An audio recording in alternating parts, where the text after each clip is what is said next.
The alien had long since given up trying to understand the passage of time in its prison. For years had crawled by, though it had no concept of the human calendar.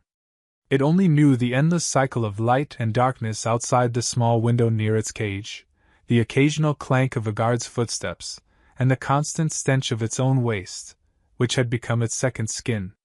The creature had once been majestic, a member of a proud and highly intelligent species.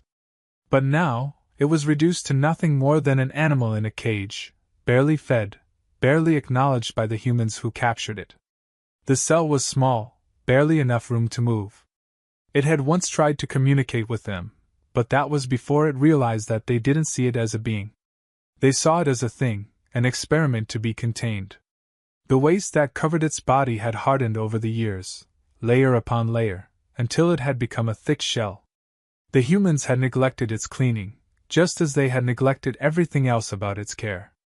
It had ceased to care about the filth a long time ago. In fact, it had learned to use it, to embrace it. The thick layers had formed a sort of armor, hard and impenetrable, shielding it from the cold drafts that swept through the station, and more importantly, masking its true form from the humans who thought they had broken it. Through half-lidded eyes, the alien watched as the two guards strolled past, chatting idly about some meaningless detail of their lives. They didn't look in its direction anymore. Why would they? To them, it was a passive, broken thing. They thought it had been defeated long ago, crushed by captivity and neglect. They had no idea. For years, the creature had been observing, learning, and biding its time. It had learned their patterns, memorized the way they moved, the shifts they worked, the days they were on edge and the days they were relaxed. It knew how to remain invisible in plain sight, hunched over in its cage, seemingly docile, while its mind worked tirelessly. The excrement shell was not just a product of neglect, it had become a tool of survival. The waste had turned to rock-like armor over time, and with each passing day, the alien grew stronger beneath it. The human scanners, outdated and poorly maintained, failed to detect the subtle changes in its physiology. The shell had muted their readings, tricking them into believing it was still weak, still passive. But inside, the creature was far from helpless. In those years of isolation, it had begun to sharpen its natural instincts. The humans believed it was merely waiting to die, but they were wrong. The alien was waiting for something else, a moment of opportunity. It didn't know when that moment would come, but it had faith in the unpredictability of the universe. Chaos was inevitable. The alien felt the vibrations before it saw the flicker in the lights. Subtle at first, but growing stronger. A low hum reverberated through the metal walls of the station. The humans were slow to notice it, but the alien, sensitive to its surroundings, felt the change immediately. Something was happening. The station was shifting, not physically, but in energy. The faint alarms that followed confirmed it. Something had gone wrong. It closed its eyes, breathing in through the mask of hardened filth, waiting. The humans reacted predictably, scrambling, panicking, voices rising as they shouted orders into their calms. Power surged and flickered. The alien opened its eyes again as the hum became a sharp buzz, then a sudden silence. Darkness. The station's artificial light died in an instant. In the silence, the alien moved for the first time in hours. Its muscles, though cramped, had not grown weak. Its time had come. The darkness was absolute, but the alien didn't need light. It had grown used to the dim, flickering glow of the station, but in its natural state, it could navigate with its other senses. It listened. The panicked voices of the humans echoed through the corridors. Footsteps ran in every direction, frantic and disorganized. The vibrations told the alien everything it needed to know. There was confusion, fear. The perfect moment. With a calculated push, it tested the bars of its cage. The power failure had disabled the electromagnetic locks, and the metal creaked under the pressure. The years of accumulated grime on the surface gave the cage an appearance of strength, but the alien knew better. With one deliberate movement, it applied its full strength, shattering the brittle bars with a snap. It stepped out of the cage for the first time in 4 years. Its body, still encased in the hardened shell, felt strange in the open space. It had grown accustomed to confinement, to small, cramped movements. Now, it moved cautiously, stretching muscles that had been dormant but not weakened. The shell of waste clung to its body like a second skin, thick and protective, disguising its true size and power. The alien moved silently through the corridor, its steps muffled by the natural armor. It didn't rush. There was no need to. The humans were distracted, still trying to regain control of the station's systems. They hadn't realized the true danger they were in. Yet, it encountered the first human in a narrow hallway. A lone maintenance worker, fumbling with a flashlight, muttering curses under his breath as he struggled to get his equipment working. The alien paused, observing him from the shadows. The human didn't notice. He was too focused on his tools, unaware that death was standing only a few feet away. The alien struck without hesitation. Its movements were swift and precise, driven by years of pent-up aggression. It grabbed the man from behind, covering his mouth before he could scream.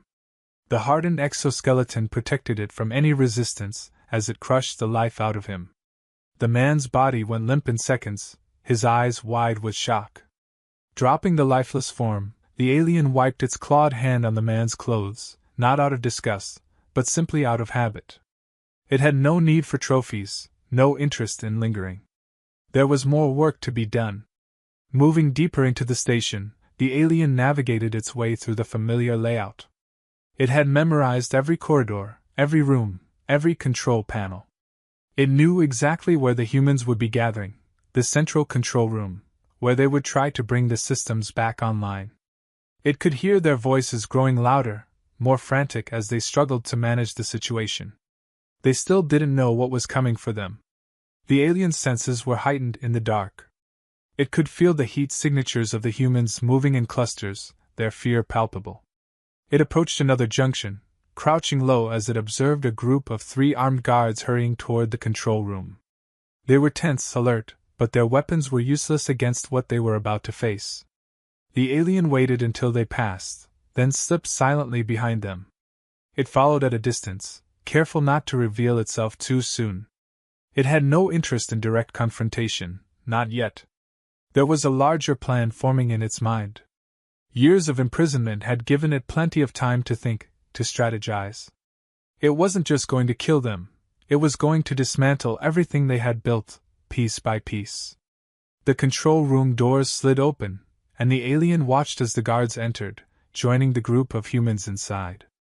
There were too many of them to take on all at once, and the alien knew better than to be reckless. It would need to be patient, methodical.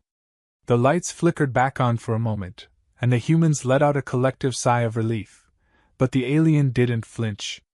It remained in the shadows, waiting. It wasn't the lights that mattered. The humans, thinking they had regained control, resumed their work, oblivious to the real threat. But the alien had already begun its sabotage. It had slipped into a maintenance hatch earlier, accessing the station's internal systems. Years of watching, of studying, had taught it how to manipulate the human technology, how to disrupt their fragile systems. With a few well-placed adjustments, it ensured that the power outage would not be temporary. The lights flickered once more, then went out completely. The panic returned, stronger now. The humans scrambled to fix the problem, unaware that the alien had caused it. It listened to their shouts, their frantic attempts to restore order. They were blind, helpless. And it was only a matter of time before they realized just how hopeless their situation was. The alien didn't need to rush. It moved with deliberate precision, slipping through the station's ventilation systems, appearing and disappearing like a ghost. It cut off communication lines, disabled security cameras, and sealed off key areas of the station. It was isolating them, one by one, cutting them off from each other, from any chance of escape. It came across another human in the corridors, a technician this time, armed only with a small tool kit. The alien observed him for a moment, then moved in for the kill. The man barely had time to register its presence before it was over. Another body, another silent victory. The alien knew the humans would soon realize that they were being hunted. It wanted them to know. It wanted them to feel the fear, the helplessness it had felt for so long. The tables had turned, and now the humans were the ones trapped, caged in their own creation. It was only the beginning. The alien watched from the shadows as the chaos continued to unfold. The humans had finally realized something far worse was happening than a simple power outage. They had begun organizing search parties, sending small teams armed with flashlights and weapons to patrol the station, searching for the source of the disturbances. They had no idea what they were truly dealing with. The alien had spent years studying them, learning their strengths and weaknesses. Now, it was time to use that knowledge. It could feel their fear in the way they moved, cautiously, hesitantly. They whispered to each other, their voices tight with anxiety. The alien listened from a hidden vantage point, assessing their patterns. It was in no rush. It understood that fear was a weapon, and it intended to use it. A team of 3 humans passed by the alien's hiding place, their footsteps echoing down the metallic corridor. They were tense, their hands gripping their weapons tightly, but they were not coordinated. The alien knew they were poorly trained, a mix of scientists and technicians forced to play the role of soldiers. They had been overconfident in their technology, in their control over the station. Now they were reduced to prey, stumbling blindly through the darkened halls. One of the humans stopped, shining his light down a side passage. The others paused, their breaths coming in shallow gasps as they strained to see what he was pointing at. The alien could hear the rapid thump of their hearts, the nervous shuffling of their feet. But there was nothing there, just another dark, empty corridor. The human with the flashlight hesitated, then motioned for the others to keep moving. They hadn't noticed the alien watching from the shadows above, silently observing their every move. It followed them, its steps soundless as it stayed just out of sight, close enough to strike but holding back. It wasn't ready to kill them, not yet. First, it needed to make them understand that there was no escape. One of the humans, a young woman with a nervous look in her eyes, spoke in a trembling voice. "Do you think it's really out here?" she asked, her voice barely a whisper. The others didn't respond immediately, their silence betraying their own uncertainty. Finally, the one with the flashlight shook his head. "We don't even know if it got out," he said, though his voice lacked conviction. "It's probably just another malfunction." But even as he spoke, the alien could sense that he didn't believe his own words. The tension in his posture, the way his eyes darted nervously from side to side, he was as afraid as the others, maybe more so. The alien found their fear amusing. It had waited so long for this moment, and now that it was here, it savored every second. The group moved on, unaware that the alien was still following them, tracking their every step. It was patient, waiting for the right moment to strike. It didn't need to rush, there was plenty of time. Time to watch them fall apart, one by one.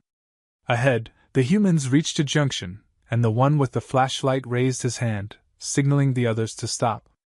They gathered around him, whispering in hushed tones as they discussed their next move. The alien crept closer, its movements fluid and silent, until it was just a few feet away from them. It could smell the sweat on their skin, hear the quickening of their breaths as the tension mounted. One of them, a burly man clutching his weapon tightly, suddenly turned around, as if sensing something behind him. His eyes widened in panic as he saw a flicker of movement in the darkness. He raised his weapon, shouting a warning to the others, but it was too late. The alien struck. It moved with lightning speed, closing the distance between them in an instant. The first human never even had a chance to fire his weapon.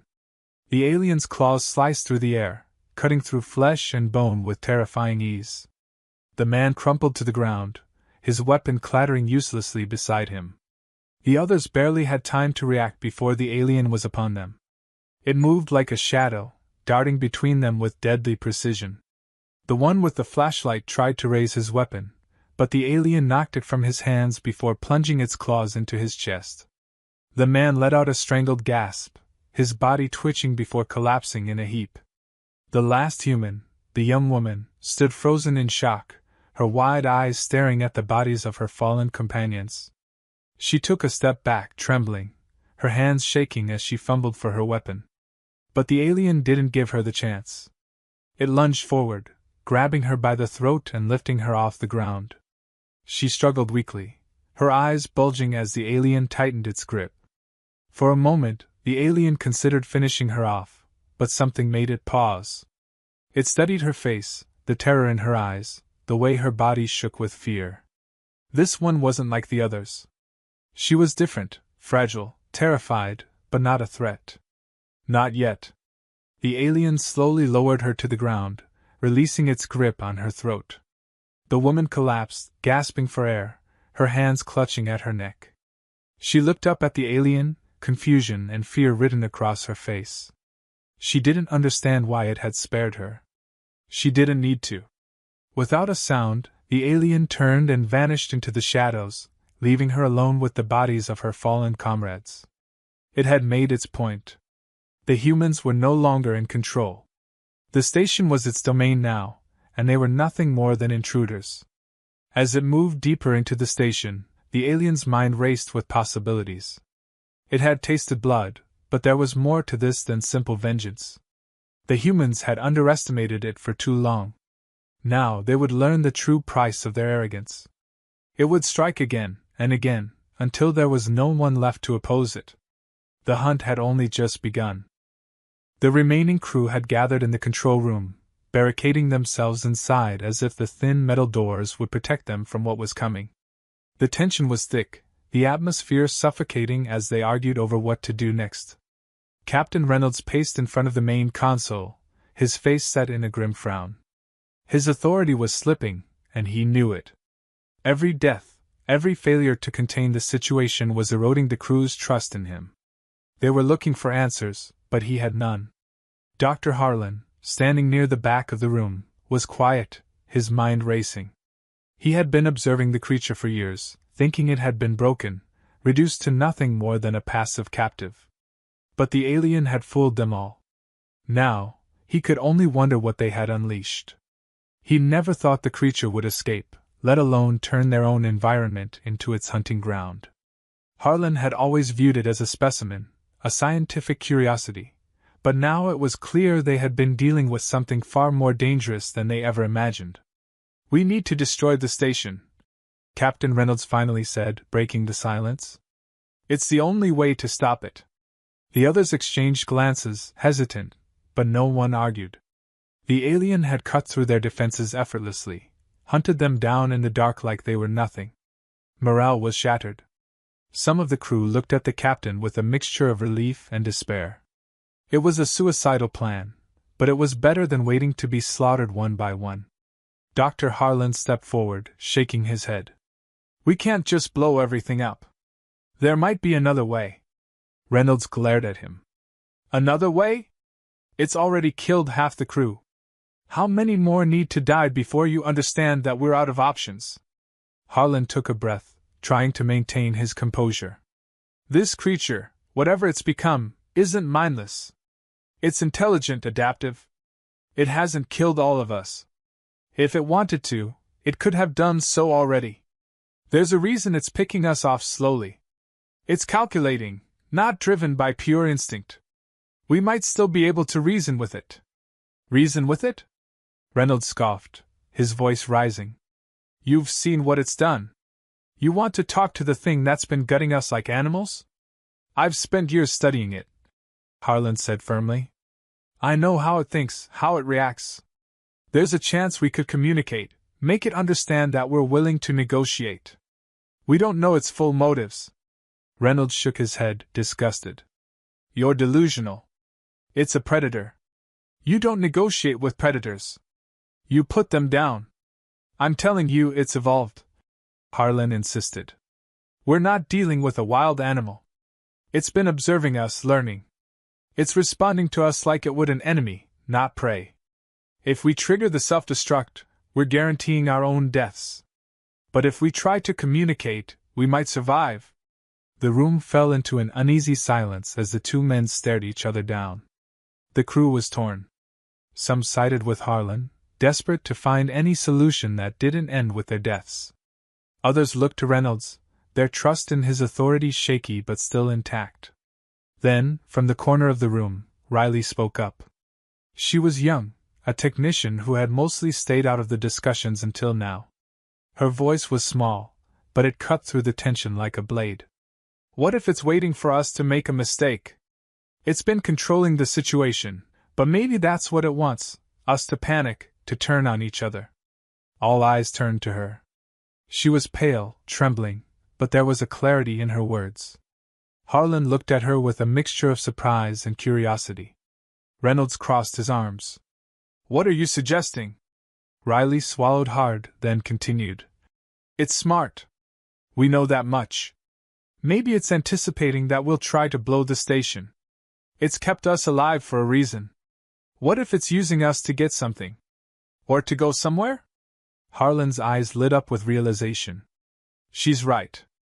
It could be manipulating us into taking drastic action. The self-destruct would destroy the station, yes, but it might have a way off. We've underestimated its capabilities before. Reynolds clenched his jaw, the weight of the situation pressing down on him. So what do you propose? We just sit here and wait for it to make the next move? No, Harlan said, his voice calm but urgent. We set a trap. We know it's been using the ventilation system to move around the station. We can isolate it, force it into a contained area where we have the advantage. If it doesn't take the bait, then we'll know it has other plans. If it does, we might be able to incapacitate it long enough to communicate. Reynolds eyed him suspiciously. And if that fails? Harlan's face hardened. Then we proceed with the self-destruct. But we have to try. The crew was divided, but the plan was set into motion. Harlan and Riley worked together, coordinating the lockdown of various sections of the station. They rerouted power to essential systems, trying to regain control of the ventilation network. Every minute felt like an eternity, as they waited for the alien to make its next move. Suddenly, a tremor shook the station. The alien had found their trap. Reynolds, Harlan, and the others moved quickly, positioning themselves near the reactor core. The alien had taken the bait, lured into the section they had isolated. But it wasn't trapped yet. They still had to corner it, and the next few moments would determine whether they lived or died. The lights flickered as the alien's presence drew nearer. The tension in the air was unbearable. Weapons were raised, nerves were frayed, but they held their ground. Then, from the shadows, the alien emerged. It was larger than any of them had imagined, its body still encased in the hardened shell of waste and filth. Its eyes, glowing with cold intelligence, scanned the room, assessing its surroundings. It didn't move to attack immediately. It was waiting, watching, just as Harlan had predicted. For a moment, no one breathed. Then, in a voice barely above a whisper, Harlan spoke. We don't have to do this. We can end this peacefully. The alien's gaze shifted to him, unblinking. Harlan took a step forward, his hands raised in a gesture of surrender. You've proven your strength. You've won. But we don't need to destroy each other. We can both survive this. The alien remained motionless, its expression unreadable. Then, slowly, it turned its head, its gaze shifting to the reactor core behind them. It understood what was at stake. Reynolds, still gripping his weapon tightly, growled. What's it waiting for? Harlan didn't answer. His eyes were locked with the alien's, searching for any sign of understanding. The alien tilted its head slightly, as if considering the offer. Then, with a slow, deliberate movement, it stepped back into the shadows, disappearing into the darkness without a sound. The tension in the room shattered, replaced by an overwhelming sense of relief. They had survived, at least for now. But as the crew began to lower their weapons, Harlan knew this wasn't the end. The alien had spared them, but it was still out there, watching, waiting. And it would return.